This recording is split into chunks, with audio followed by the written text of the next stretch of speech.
Hi, and thank you for joining me again for another one of my Ask the Expert interviews. Now, I'm joined today by Beth Connon, who is based up in Edinburgh, and I've got a feeling it's a very, very strong message about gender bias. Okay, so let's see what she's got to say. Please make sure you subscribe as well to the channel, and let's go.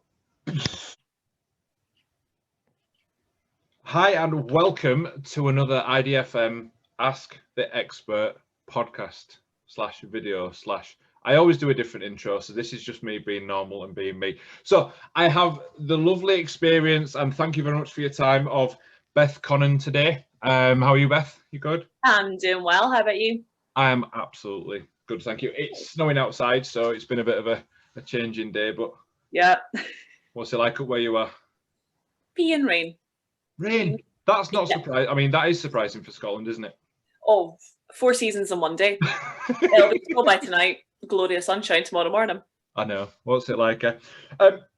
So, Beth, I know we have spoken, and I know there is some things that you the idea of this platform is to get some ideas out there, and I really want to find some people that have some really interesting opinions and experiences that you've been through. So it'd be great to get into that. But do you want to start by just giving us a little introduction into who is Beth? Of course. So welcome, I'm Beth. So I've been a PT for coming on 3 years now. Recently strength and conditioning coach, but my actual specialism is in women's health.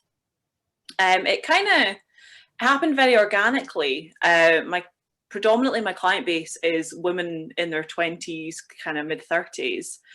And there were a few conversations of, oh, we're buying a house, how many bedrooms do we need? And oh, getting close that time for kids. And it dawned on me, I had no idea how to train a woman through pregnancy. So off I went and got qualified as a pre and postnatal coach. And it just unearthed this gender bias in life, in fitness. Okay. And it's something I now kind of talk about as much as I can, particularly with the situation in the world over the last kind of 10 months. This gender bias has been exacerbated, and women right now are really in such a disadvantaged place. So I guess right now I'm a bit of a kind of women's health advocate, trying to push for changes, both at a kind of local level. Again, I've been kind of pestering my MPs and my MSPs recently around kind of like the tier system we have up here in Scotland, about how it's not fit for purpose, how it is disadvantaging women. And like, it's one of those kind of uphill battles that right now seems like a mountain, but we're getting there. We're getting there. So good. Yeah. Any progress is good progress. Exactly. So just looking at in terms of the bias, then obviously it's something that you're really passionate about because you're in contact with MPs and etc. But what is it that from experience you have seen? So what does this bias manifest as that you have seen firsthand? Well, I think one of the biggest things, we look at when we think about women's health, your kind of first instinct is reproductive health. And that's not one and the same. Reproductive health is not the be all and end all. Women are physiologically different creatures, but we're not unicorns. We make up 51% of the global population. Yeah. And yet, particularly in a fitness sense, gym kit is not designed to the height of women. If you look at a lat pull down and you've got a 5'2", 5'3" woman, I mean, personally, I'm 5'3", and it's still a stretch. You get into, your incline leg press, suddenly there's readjustments to be made so it fits your body. And then you look at, again, one of our biggest things that I actually noticed post-lockdown when we got back into the gym, our female membership had dropped. So our gender split back in January was 56% male, 44% female. When we came back in, so it was November, when we actually kind of double checked it, that it was 59% male to 41% female. And obviously, with a kind of lack of group classes, women were less likely to come to the gym. And that kind of put me into, what else is there? Because it's not just that women can't get to their class. It's not just that they're now male-dominated spaces. There has to be something else going on. Mm-hmm. And from there, that kind of ignited, I say, the passion, the realization that women are disproportionately affected by COVID. We're more likely to work part-time jobs, so we're more affected by furlough. One of the big ones recently, there was a court case that women who have been on maternity leave are getting furlough on their maternity wage, not their full-time wage. So the system doesn't work. There's been no feedback. There's been no changes based on, this is not fit for purpose. And women are being disadvantaged by that. And it's very clear to see that, 80% of global personal training clients are women. But are they comfortable in gyms? And again, not simply because it could be a male-dominated space, mm-hmm. although that does play an issue in anecdotal senses, but there is this, we're contorting ourselves into kit that isn't made for us. We're actually 60%, so we do on average 60% more unpaid labour than men. So domestic chores, caring, right now again, like online schooling, caring for elderly relatives. So do you go to the gym where you may pick up something you don't want and take it home when you're caring for your kids, caring for your elderly mother? Or do you stay home and work out at home because you can't take that risk? So gyms have become male-dominated spaces, not simply because more men are going to the gym, but because less women are willing or ready to take the risk of, who knows what I'm going to bring home. And are we talking in a particular COVID sense in that, or is this is before and will continue after? Yes, yeah. I mean, there's always been, personally, I've never seen a gym that is equal mm-hmm. in terms of memberships. And they have always been male-dominated spaces. And I do have a kind of anecdotal theory that when women make the decision to get fit mm-hmm. or to lose weight, again, we're socially conditioned for that, nice toned arms, the slim waist, the flat tummy.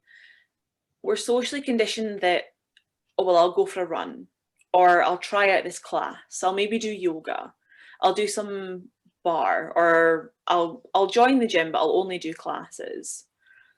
Whereas when men make that change, it's, oh, I'll go into the gym and I'll lift weights. And there is this kind of underlying nuance that when men get fit, they go and lift weights. When women get fit, we run for hours on end and we sit on resistance machines. When the physiological differences between men and women don't change the way that we train. No. We don't have to train any differently, but an understanding of the female body is very important mm-hmm. when you get into kind of PT clients and coaching. But that first decision, often women are more likely to attend classes, to, walk a little bit more, to look at their diet. It's this difference that keeps women out of gyms in the first place, that makes them male dominated, which now has become a bigger problem. Where do you think that comes from then? Is that something that's manifested over the years in terms of how fitness has been portrayed? I believe so. Like bodybuilding. Yeah. Mm-hmm. We think Arnold Schwarzenegger. Now because I'm in the fitness arena and just like you, but social media plays a big part. So for me, I see actually on my feed more women in gyms and bodybuilding and in that kind of arena mm-hmm.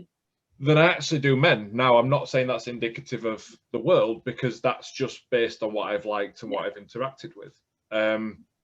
So where do you think, so your sense and your view on that, now obviously you've mentioned some statistics, and it'd be great to see if you've got any references and stuff. I'm sure there'll be people watching that actually want to see some of the bits where it's come from a point of interest. Yeah, where do you think it stems from? Apart from, we've said the machines, so the machines, I agree. There's not, I am very tall. Yeah. So some machines I struggle with because I'm at the very end of the other side. Mm-hmm. Yeah, I think a lot of it comes down to what has changed in recent years. But, I'm 27. If I go back to when I was kind of 14, 15 years old, it was all about here's how you eat less, here's how you slim down, here's how you tone up. It was the language around kind of women's magazines are a plethora. And it's quite shocking actually to go back and read it. But again, understanding that it is the social conditioning of gyms are for men, and it is changing. Again, a lot of what I actually see in the gym now is kind of girls in their late teens, early 20s who are quite confident striding about free weights, going, I want that squat rack, when are you done? Whereas particularly my kind of age and older, there does seem to be that, okay, I'll go stand, I'll walk on a treadmill for a little bit and I'll see if something becomes available. And if it doesn't, I can almost hide in that corner with my dumbbells and my kettlebell and do what I need to do. And I do believe there is that kind of, almost comes down to that women should make themselves smaller and take up less space. This, again, we live in a world designed for men, which is not a slight on men, but women haven't had a seat at the table for long enough to make important changes. I think one of my favorite things to talk about is the female crash test dummy. Women are more likely to be critically injured or die in car accidents. Right, okay. Because all crash test dummies are made to male height and weight. And when we realised that we needed to check it on women, they put a pair of tits on her. Right. So it's not a man with boobs. And that kind of, again, that social conditioning, men have always been at the table. They've been there for thousands of years. Women are only recently coming into the game. So to make those changes, to make the world suitable for women, I suppose, it's going to take time. But we're still combating this kind of social change of women are not small men. We are our own creatures. We are our own human bodies. And things need to change. It's, small things like we have a different pelvis shape so we can give birth. Having a different pelvis shape means we're more likely to have knee injuries, particularly at ACL. All that happens. Again, hormones. I could talk for hours on menstrual cycles and how it affects training, how it affects women. It's all this is going on in the background, and it's not talked about enough, and it's not understood enough. That we can actually make changes. So what do you think the next step could be, or what would you like to see happen that would help aid some of this? So there's this sense that everything's happening, like you said, in the background. So all this is happening, it has been happening. And what we're going to get is, because I think you're right, and I see it when I'm in the gym, is there's a younger, almost a Gymshark generation.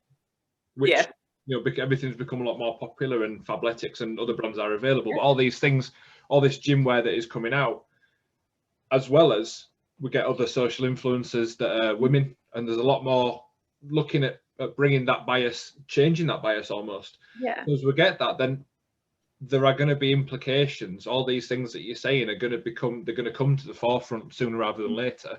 Because there are going to be either different modifications needed, whether it's on machines, like you say, whether it's manufacturers making a slightly different handle, or a different shape or a different depth, and things like that. So what do you think would be something that would be the most obvious? I think to change? There almost needs to be more conversation.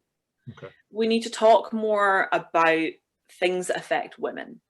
And again, not predominantly about women only, but looking a little bit more at what is designed for men. Again, in a fitness space, in the world, what is it that women find doesn't work for them? And let's talk about it. Let's educate ourselves and let's actually start making some noise over this is not okay. Again, I think when it comes to healthcare in particular, another one of my favorite things to talk about, it wasn't until the mid-90s that women were legally required to be part of drug tests. Until then, we were excluded because we might have a baby and it might affect our fertility. And the same thing's kind of happening right now. You know, between, it was 2001, 2010, there were 304 studies done into treatment and prevention of breast and skin cancer. They predominantly affect women, do affect men. I'm not gonna, downplay the causes of that. But in those studies, they were 60% men and 80% white. So we're looking there's a gender bias, there's a racial bias. Again, there were studies done on obesity and the effect it has on uterine and breast cancer. No women were studied. So we're already on the back foot of, we don't know how things affect women, their health, again, physical or mental, and then we're putting women into this world designed for men, and you're asking them to contort themselves. And if we can have those conversations of this does not work, how can we make changes? And again, it may be on a small level. Again, I've done some social activism within my own gym. And if we can have those conversations and keep talking about it, we can make change further down the line. We can look at, okay, how is this manufactured? Who do we need to talk to change that? Where are the changes that need to be made? And again, talking to women, having them included in these conversations is probably the most important thing. And I can absolutely see that. I want to just ask a question, and the reason why I'm asking this question isn't to take anything away from the bias. In terms of an arena that I've been in for a while, so that I've experienced of, because your knowledge of all this is huge, and I wouldn't try and pretend to be an expert or even read up or educated in any of this. But in terms of so you said a lat pull down, for example. Yeah. So would the problems or the potential workarounds that a woman would have to do, I'm guessing based on average height of a woman, so we're looking maybe mid 5 foot, something like that. Would them same issues be felt by a guy that was mid 5 foot, or are we saying that necessarily some of the machines are physiologically because a woman is different, or are we talking a height thing that has a disadvantage? Like I said, some machines are difficult for me, being 6'4" with long legs. You know, where does it lie? Is it something that if some of the machines were to change and adapt, actually it would benefit not only women but also other people that are at the other end of the spectrum? Absolutely would. Yeah. Again, I really should have opened with this.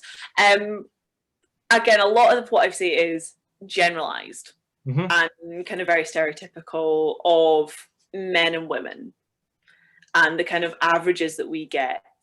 And a lot of the data that's out there is, we can base it on fact, but a lot of it comes down to the respondents and how their own biases. I think one of the best things I've ever kind of heard in my life was a study done on menopause. Right. And there were 2 studies done around the same time, one in Canada and one in the Middle East. The the Canadian study was by 3 men. The Middle Eastern study was 3 men and a woman. the Canadian study said that women go through menopause, we have our hormonal changes because we're no longer interested in sex because men don't find us attractive at that age. Right. Study in the Middle East actually said it's the grandmother effect, that we go through menopause and we kind of, because we are preparing to take care of our grandkids. Right. Okay. Both of these studies were done in the late 80s, I want to say. Please don't fact check me on that because I've forgotten the actual data. But these are very recent studies that there is this kind of complete misunderstanding, complete bias, that again, we're talking about men and women, but the inclusion of one woman completely changed the results there. And again, to kind of better answer your question, when we look at averages, women on average are shorter. But again, you know, I've met men who are shorter than me, makes me feel great. And I've met women who are gorgeously long-legged and tall. It's, you know, when we talk about the averages and when I talk about women, I do very much kind of rely on that. Again, the average height of women is 5'5". Average height of a man is 5'9". Yeah. And again, 4 inches doesn't make a massive difference. But when you are constantly working around, again, your different lever lengths, how, you know, how tall are you in comparison to, that's when it all starts to fall into place. Again, mobile phones probably won't get much bigger because they are inherently or nuanced designed for male hands. They are that kind of like wide and big because a man's hand can hold it quite comfortably, whereas the rest of us. If we look at a phone, I think there's probably a reason on the other side why there's they tend to have 3 different sizes. If you look at an Apple, you'll have, and I've always gone for the bigger one because I've got quite big hands. So I mean, I suppose it's nice in that way to see that, isn't it? To see there are options and there are. This is becoming apparent, I think, in some. Yeah, it is. I mean, these kind of small, I almost don't want to call them sexist because I don't believe that they are sexist. It is this, women almost haven't had a seat at the table until recently, so changes are being made. But this kind of nuanced, designed for men, it exists in everything that happens, you know? It's, we have to kind of look at, in our day-to-day life, what is designed for people and what has been designed around the average man. And again, we look at things like how tall do you have to be for this, or how small do you have to be for this? And you can see that gender bias looking at those, again, studies. When you look at like jobs in particular is one that is quite contentious. But when you're looking at, particularly right now, the NHS, 77% of frontline workers are women. And I don't want to draw a parallel, but, you know, we're all out on our front steps on a Thursday night applauding the NHS. Why not give them more money? Oh, I mean, I couldn't disagree with that. I think, and that's the voice that I think we've heard, and I've definitely seen from people that work in the frontline services. My mum's a nurse, so you know, and I do have a lot of clients. So I, similar to you, work with, naturally, I don't aim to, but I work with a lot of women, and I see some of these things, and perhaps it's maybe not been presented as much as a bias. It's always been, well, there's a workaround for that, you know. One of the bigger ones for me, and I know I keep circling back to machines, but it's just because of the examples there, is the hip abduction. Now, not necessarily a machine that I'd ever heard of until I found one. And it tends to be included in every single glute, peachy bum you want to find. But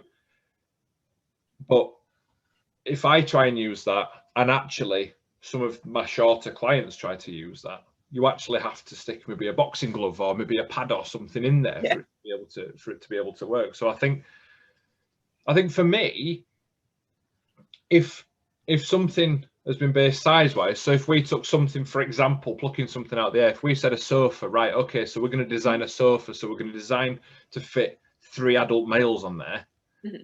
I'm not sure there'd be any benefit to necessarily going, well, let's look at the average family and say we need to fit 3 men and a woman, because you're looking at the bigger end. So what maximum space do we need? And then we can use beyond that. But I definitely think there's a really, really valuable point there about when things have been, or if things, it's really interesting to find out this, when things have been designed, especially when it comes to, I can never think of the word now, but the way something fits in your hand, like you said, the phone, and the way things are designed at that, I think, if you're going to go for an average, if you're going to base it on an average that is man size, essentially, then that is going to affect 50% of its users, because as we say, there's 50% of the earth, almost, give and take.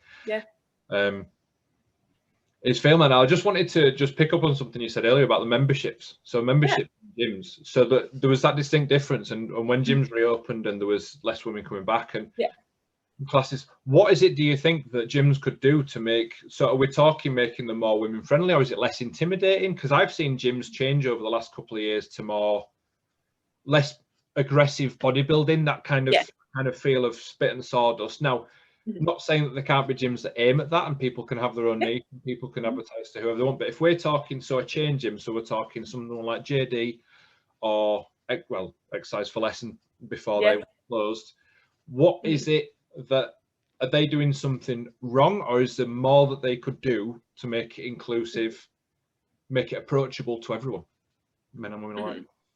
Yeah, I do. I mean, honestly, I don't know the answer.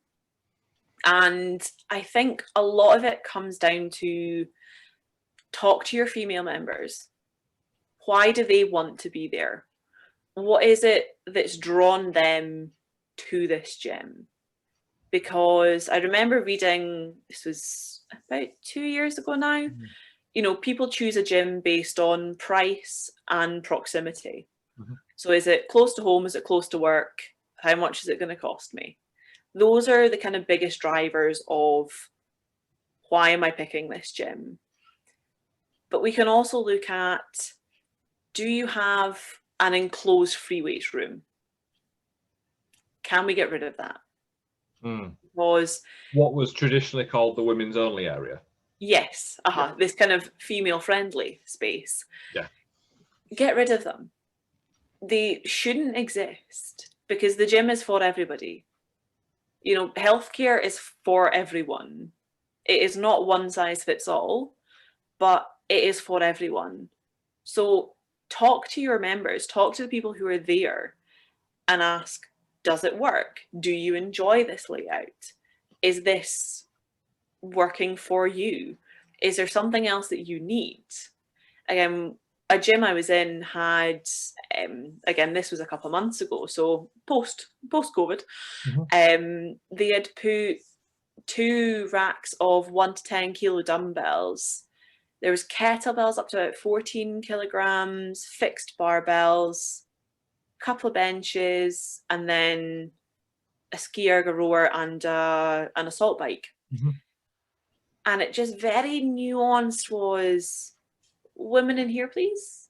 You don't need to be out there. And it was this kind of, you're telling people that if you need anything, or if you need anything less than 10 kilograms in this room here, please. You can come out, you can get what you need, but back in you go. And it creates this divide between weak and strong, which inherently does create that male-female break.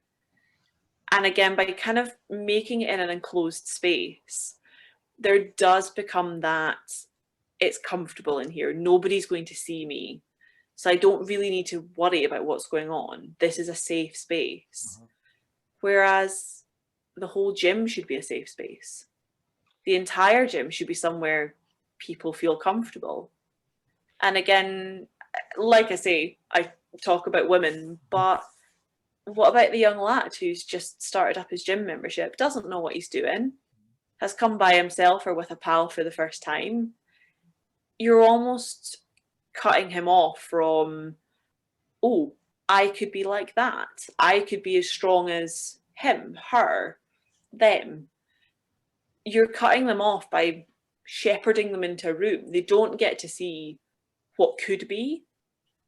Whereas a more kind of open plan, I suppose, is where I'm going, so that you are able to see what's going on, would be beneficial.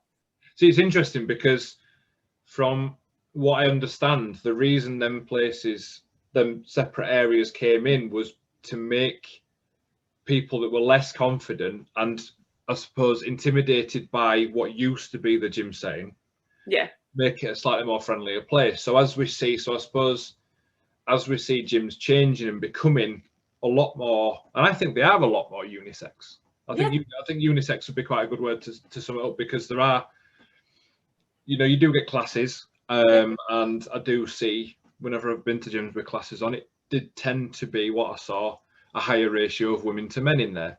But advertising wise, I don't think I remember seeing anything. Now, I used to work at Virgin Active, so I don't remember seeing anything on the advertisements, on the posters, that would have said, well, this is a woman's only class, or this is a guy's class, or this is aimed at anyone in particular.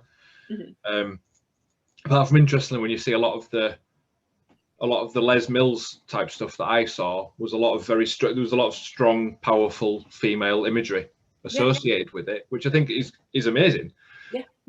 I wonder whether we almost get to a point where we try and go the other way, that actually what we end up doing is we end up creating an unintended segregation, like you're saying, by having these places that are one gender only. Well, I don't think they are signed one gender only. No. They used to be. I know they used to be. They used to be women's only area, and I know local to me there's a women's only gym. And interestingly enough, you don't see men only. There's nothing. I've never seen anyone signed men only gym, which is It is. I do almost wonder, and again, this is me just kind of spitballing almost. I do almost wonder if we're kind of going back to the way the industry used to be, and your kind of imagery of a gym, again, that kind of bodybuilding, the grunting, the heavy lifting. I almost wonder if that's the reason we have so many female-only gyms. It was like, well, we don't need to be around that, which can sound intimidating. I mean, personally, I've been in the gym, some large man is grunting away in the background, and I do get that kind of like, oh God, like, I'm here too. Can I run away? And I've been weightlifting for 5 years now. I know what I'm doing. I feel very confident in these spaces. But there is that, I wonder if there is this, the female only gym was an answer to a problem that now doesn't exist in the same way.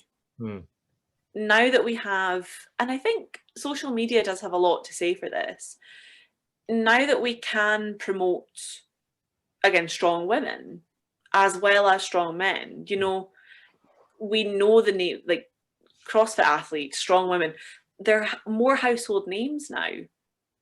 When we look at things like Arnold Schwarzenegger, when we look at Eddie Hall, we can also look at some strong names in female fitness. And these are things that, although they are coming around, it's taking time. And again, we can look at, I think this is only on my mind because I've been reading her book, but Megan Rapinoe, who is a US women's soccer team player, her book is all about kind of her journey, her life.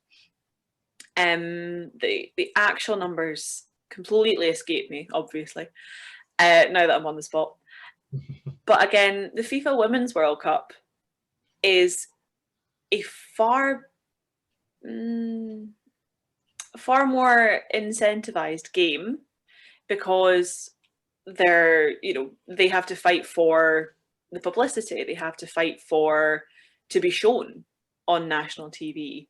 There is not a massive disparity in viewers if I remember rightly. I believe it's around the kind of globally, I believe it's around the kind of 4 million disparity from the men's game to the women.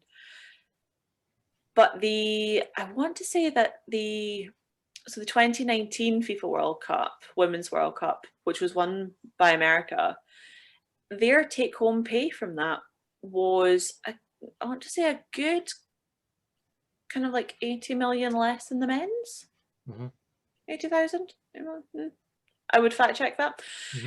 But there's such a massive disparity in the way female athletes, professional female athletes, are paid and represented. So social media has become we can promote ourselves here. Yeah. We can promote our game here. I mean, quite luckily, I was actually in America when the 2019 FIFA Women's World Cup was on. It was insane. It was amazing. Like, to see, I mean, my family watching the game, sat in a bar one night and watched a game those days. Again, I think if you were in the UK, you probably wouldn't have known it was going on unless you followed women's football. It's definitely. So I know we hear more about the Lionesses. Yeah. And I certainly follow a few on social media. Yeah. And I know in terms of the world span of the different teams that play and where it's set up and where there's federations for it, etc. I know it's, well, I say no, I believe there's less countries involved in the Women's World Cup than there is the Men's World Cup. Yeah. I mean, there's been conversations over the years about why don't we have a genderless team, i.e. men and women play together, but I think that's opening up a whole new kind of worms. But if we look at the sports and how they're supported and the pay, like you said, the take-home pay, I'm sure there'll be arguments in terms of ad revenue, in terms of ticket sales, in terms of all that. But it doesn't mean to say that we can't work to close that, because if you've got the same amount of viewers, if you've got, and whatever that is. And it's a really interesting point. And I'm wow for you being in America when that's on, because I know what Americans like when they're proud of something they do sport. It is everywhere. Yeah. And it's I mean, one of the kind of points that was actually raised in the book. So the US women's national team, they have qualified for every Women's World Cup, and they won it. So 2019, 2015. I want to say before this is, I mean, football is not my sport by any manner. You do I'm a rugby kind of gal. I'm like, oh my god, when was one before that? Again, there was a big one in the 90s. The men's team hasn't qualified in years, and yet the men's team, I feel for a loss. So if the men's team lose a national game, they are paid more than the women's team are for winning. And you look at that again, it's very much a US debate, and they have their own issues with gender equality and equal pay. So, if we're talking the US football team, I mean, it's soccer team. Sorry, we can't call it football, can we? Because soccer. Soccer. But it's this kind of, I mean, even in the UK, when we look at, the Six Nations, when are the women's team's games scheduled? 9 times out of 10, they're slightly later in the evening. They're not shown to the same audience that male rugby is. You've kind of got to go and find it on Red Button, the other channel type thing. They don't get the same coverage. So there isn't that kind of role model for young girls coming through to be like, you know what, I want to play rugby, or I want to play football. And you've kind of got to wait for that to be the norm. That there is no difference between the men's game and the women's game other than the gender. Other than gender, it's the same game. It's exactly the same game, isn't it? And I think from what I can see and from what I hope as well, I think because TV scheduling has always been a thing, and it's been run by an organisation, so someone like the BBC, and they will have their own values, whether they're right or wrong is beside that. So, but they decide what they press out there and what they make the focal point of their scheduling. Whereas what we've got now is, because everything that we do on our phone, our computer, is based on what we want to see. If we're having more of these conversations, and places like TikTok are amazing because you've got all these female footballers doing trick shots and that, and it's amazing to watch, just as much as I would enjoy watching a woman do it just as much as I would a man, because it's the skill itself. Yeah. And you've got that, it's more obvious that it's happening now. So you're taking away that actually what I see is controlled by a corporation. Yeah. Now what I see is based on, now arguably an algorithm, someone like TikTok or Facebook will control that, but it's designed to be what we want to see. So if I type, I know without a doubt, as soon as I go on my phone after this, I'm going to see things about women's football. Oh God, yeah. Because we're in a position where everything listens to what we say, and you know, again, that's another kind of worms to open. But I think there is going to be a real change very quickly in terms of the conversations. Like you said, one of the most important things is talking about it and making more aware of it. Whether that will massively increase, I think that'll have a knock-on effect in terms of the popularity of things, you know, the scheduling, the pay, and hopefully we'll see more towards that. I think what I would like to know from your point of view, and I know I've asked a couple of times, and I know you said you weren't sure what the answer was, but from someone that works with so many women and that has looked up at so many different things, apart from speaking about it more, really, what are the things we as individuals, what are the things we can do to start equaling this balance? Because it's okay us emailing MPs, it's okay us doing the bigger things,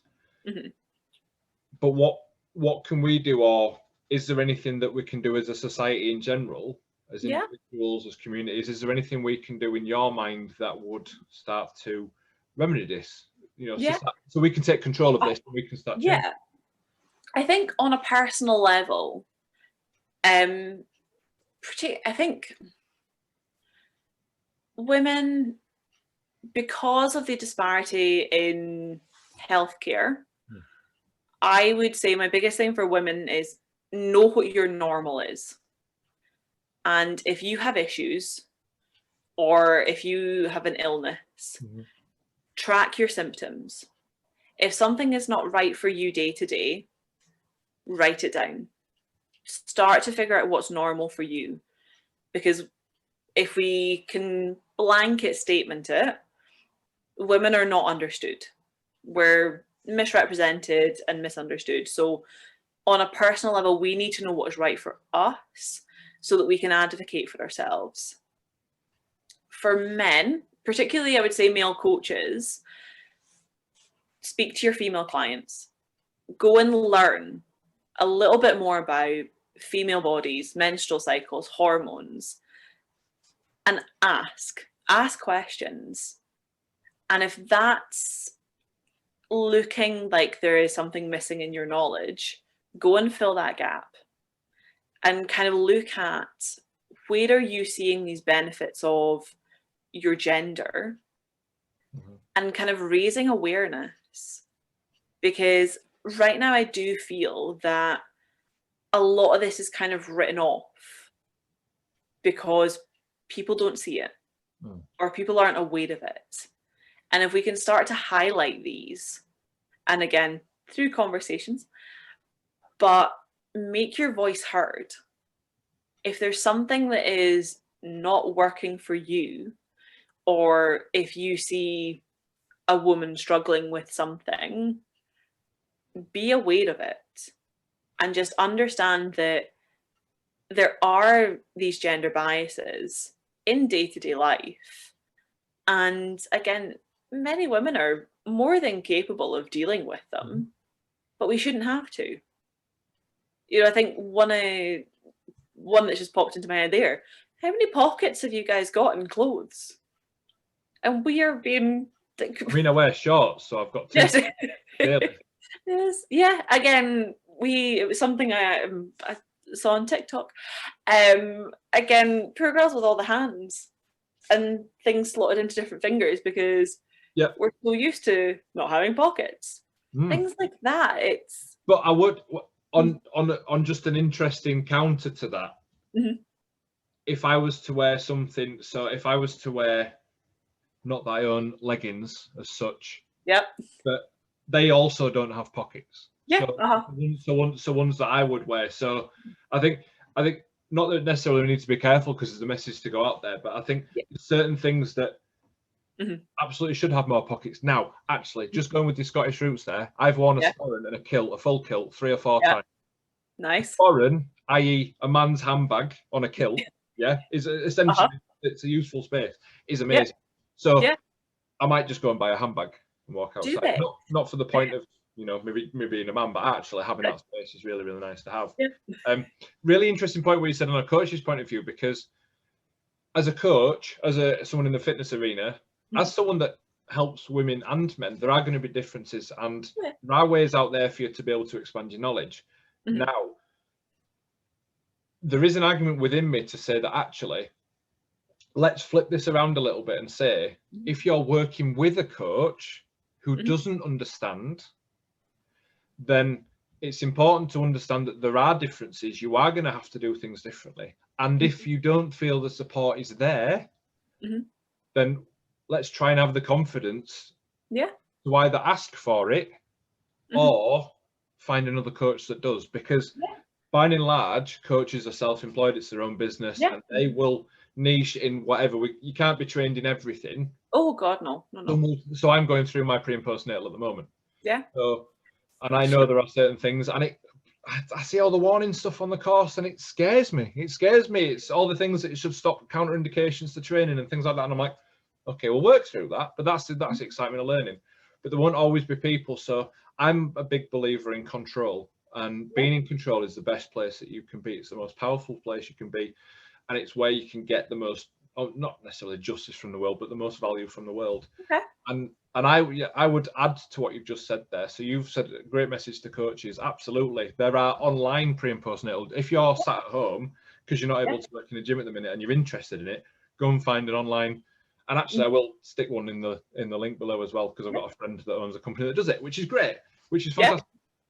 But from a personal level as well, let's start those conversations. Let's tell people that things are working. So if you're a shorter than average man, if you're a woman and you struggle with the machines in the gym, if you struggle with other stuff, let's start that conversation to say, right, well, how can we fix that then? It's one of those, there is almost that kind of, we need to meet in the middle. Women need to speak up and say, this does not work for me, or this is difficult for me to do. Again, one of my clients, we were kind of talking about it the other week, and it dawned on her, if it gets to kind of 4:30 or 5 o'clock, her day's done. If she's not got her steps done, she's not going out. Right. And it's because it's getting dark. Or rather, she doesn't want to be out when it's dark. And that's a kind of, again, a very inherently female trait is, I'll wait till it's a little bit lighter. Or it's getting a bit dark, I probably won't go now. Or, and again, when we talk about kind of domestic violence, sexual assault, we know that we could probably go for a walk and it'll all be fine. Do we want to take the risk? No, not really. And you're kind of cutting women off at the knees. Whereas we need to be able to speak up and say, I'm not comfortable doing that.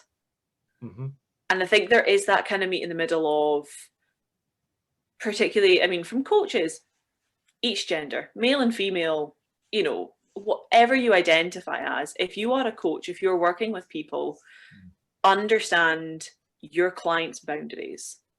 Understand where they're coming from, have those open conversations, build that trust, build that rapport, and let them know that they can come to you with anything. Because there will be things that they're not comfortable with, or they're not confident doing, or they just downright don't want to do. Is it our job to force them? No, it's our job to encourage them. And is it something that we can work on, or is it something that we go, okay, no, we don't do that?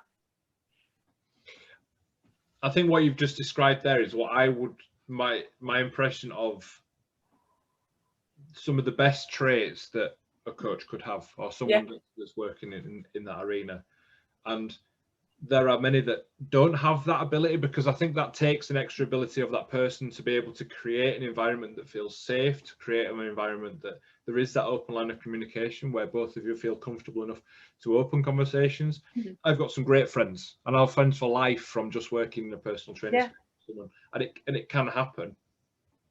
But yeah, absolutely, because that person, a trainer or a coach, is only after improving, giving somebody a good experience of something. I wouldn't like to think, there probably are, but I wouldn't like to think there's anyone that's just there for the money.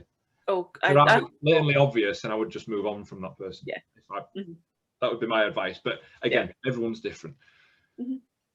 But I definitely think it's, let's take control as well. So let's ask, not necessarily ask for this to be solved, because we know it's a problem. The one thing that I'm unsure of how we move forward from is, I know some people that listen to this, I know, so a friend of mine owns a gym. I used to PT from that gym. It's a small gym, and it used to be a bodybuilding style gym. So there was very much probably a 70-30 male split. And I don't know the facts, but let's just say every time I went in, that's how it felt. There was a cardio room upstairs, which didn't say female only, but tended to be a lot more women than men. And there was the weight section downstairs. And I know he's made a lot of changes to be able to, and his membership base has changed to a point where actually age as well. So there's a lot more older clients coming in, a lot more older members and younger members. So I think he's making the necessary changes. And it was, like you said, it was about opening that up. So rather than having a studio where there was mirrors and people would maybe come in for posing practice, or they just want a bit of privacy, it was about opening that space up and not having sections.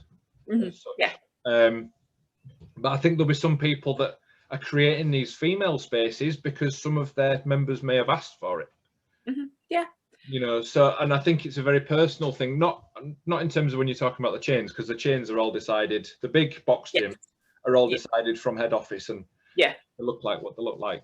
But I think there's definitely a point here for some of the more niche local gyms, the ones that tend to charge a little bit more for membership, to really, really steam ahead and book a trend and go, look, we are listening. This is a place that's for everybody, for all ages, and both sexes, really.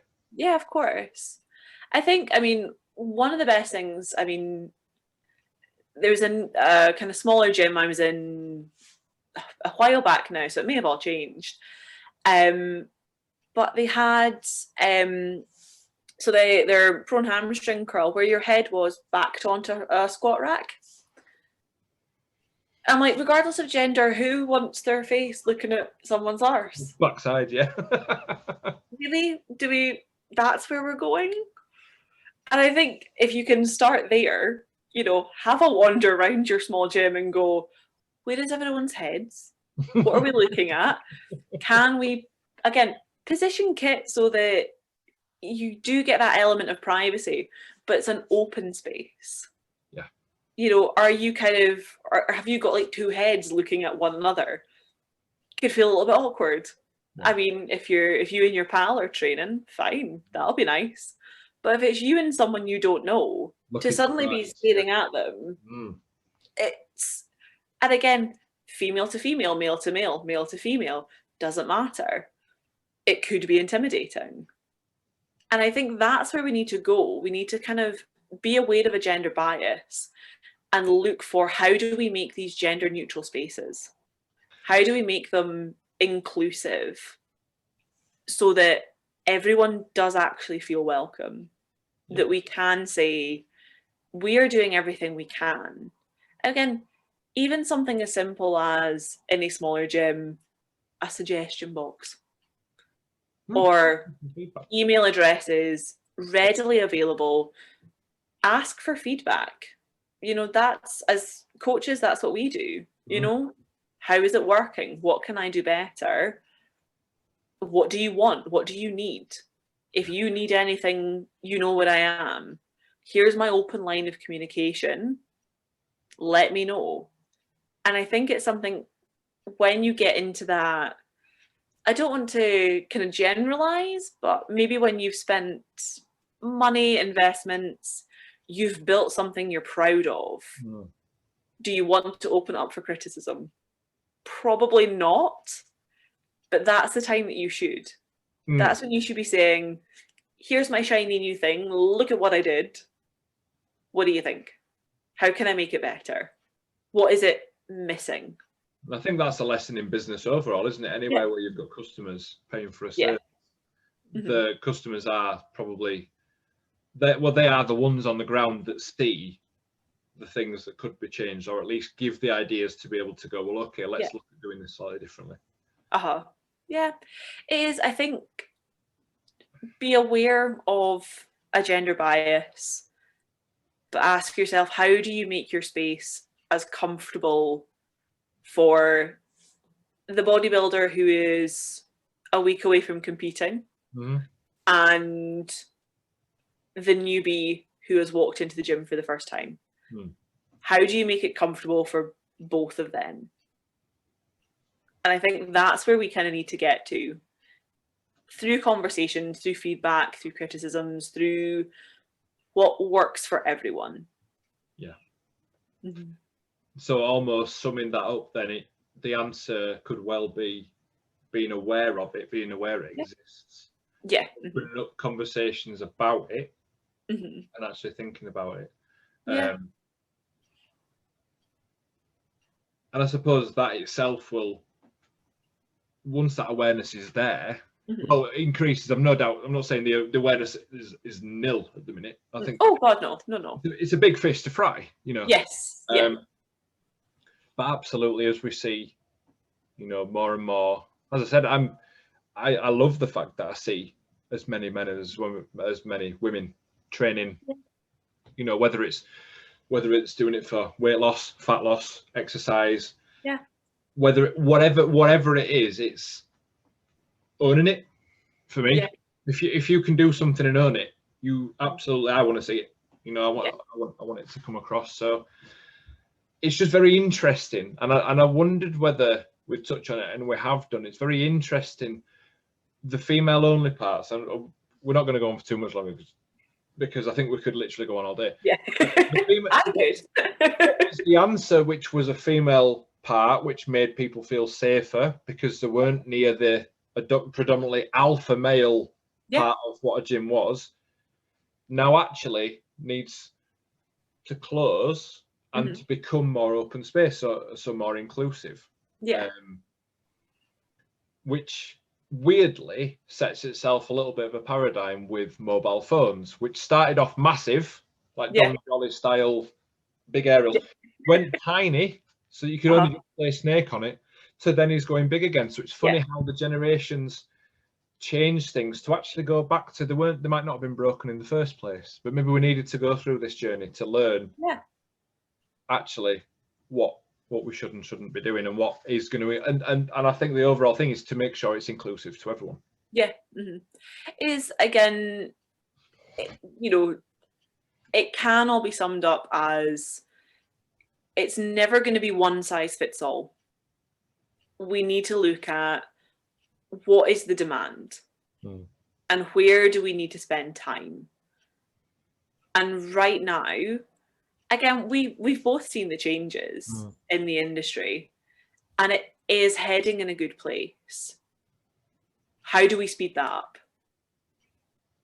And honest answer, I don't know. But we can push for those more inclusive spaces. If you are in the industry, you know, speak up. If you see something that's not inclusive, make it known. If you are constantly working in a gym and you see things that don't fit, make them known and kind of cite that it is making it a segregated space, or it's making it unwelcome. And whether that is, you know, if the female friendly space still exists, again, female friendly says male unfriendly. It goes both ways, you know. There's no kind of right and wrong here. It is just what works best for the space that you are in, and how do you make that more inclusive. And it's that lack of inclusion, isn't it? definitely it causes segregation. It causes a rift, and that's not what we want.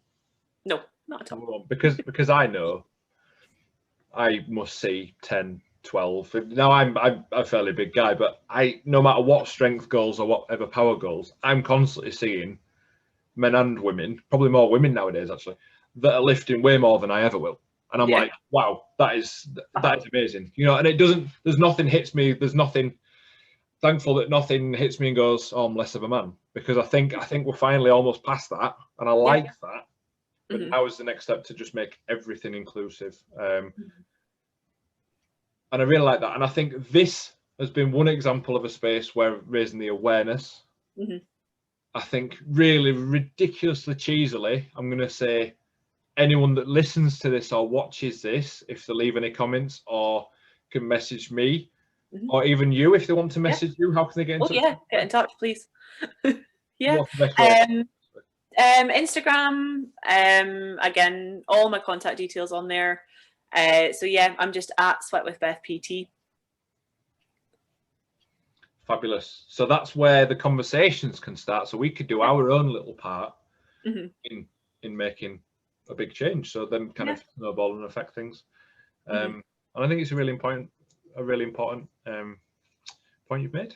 So thank you very, very much for your time. This is on record. This is the longest interview we've had, and I'm wondering whether you would have happily filled another 2 hours, to be honest. But I don't think that's. Like I say, we scratched the surface on healthcare, on menstrual cycles. Like, if anyone wants to talk about their periods with me, come on over and I will chat for hours. If it's okay, I'm not going to take up that chat because I'm not an expert. That's okay. Right, well, Beth, thank you very much for your time. And if anyone wants to get in touch, I'm going to leave all your handles, your Instagram stuff, and down below the video on the podcast description as well. Thank you so much for having me. It's been wonderful. Yes. See you later. See you soon. Wow. Beth is full of some passion about that gender bias. So if you are interested in talking more with her, I'll put her details down below. If you want to message me about it, you know exactly where to get me. It's been down there all the time. And thank you for watching. Please remember to subscribe and like this video. It just gives me a chance to do more and more as we go in. I've got another couple of guests lined up. Likewise, if you know anyone that'd be good, that has a good story to tell, then please push them my way as well. And check out the site where I've added a couple of new bits, including some apparel and also some links to YouTube and podcast and all those other things. So let me know what you think about the site as well. Is it good enough for you? As always, stay super.